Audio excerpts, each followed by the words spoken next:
আমরা ভার্সিটি শেষ করে আমরা শিক্ষিত।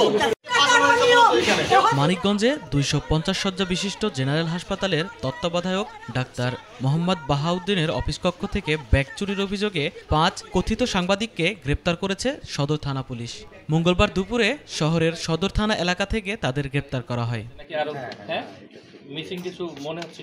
গ্রেপ্তারকৃতরা হলেন দৈনিক ঢাকা পত্রিকার স্টাফ করেসপন্ডেন্ট খন্দকার জিন্নাতুন্নেসা মৌসুমী, রাজধানী টিভির স্টাফ রিপোর্টার হারুনার রশিদ, দৈনিক বিজনেস ফাইলের প্রতিনিধি বজলুর রহমান, গ্লোবাল নেশন পত্রিকার প্রতিনিধি শামীম হোসেন এবং সাইফুল ইসলাম।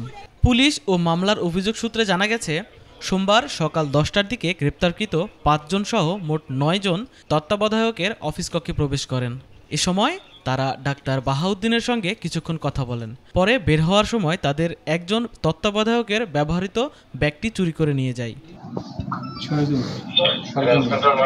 ব্যাগের ভেতরে প্রায় 40,000 টাকা, বাসা ও অফিসের চাবি এবং বিভিন্ন প্রয়োজনীয় কাগজপত্র ছিল।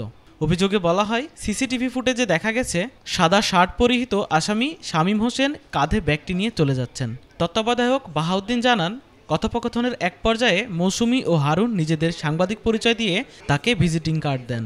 পরে তাদের দেওয়া ফোন নম্বরে যোগাযোগ করা হলে তারা জানান বিষয়টি দেখা হচ্ছে। পরবর্তীতে আবারও ফোন করলে তারা দাবি করেন ব্যাগটি মুক্তিযোদ্ধা সংসদে রাখা আছে, লোক পাঠিয়ে নিয়ে আসতে পারেন।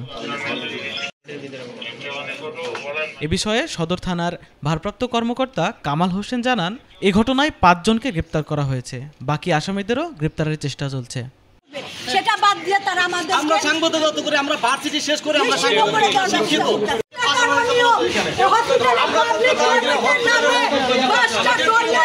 তারা হচ্ছে গোডাউন ভাড়া দিতে লক্ষ লক্ষ টাকা চুক্তিবদ্ধ করে এগ্রিমেন্ট।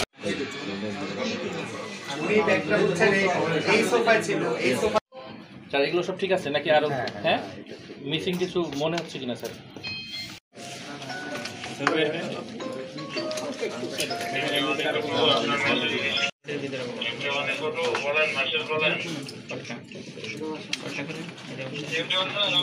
এটাই কিছু আছে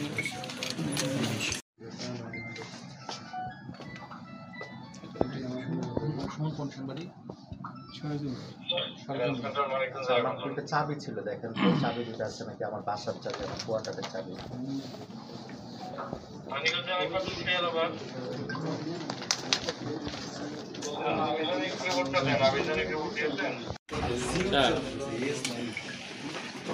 স্যার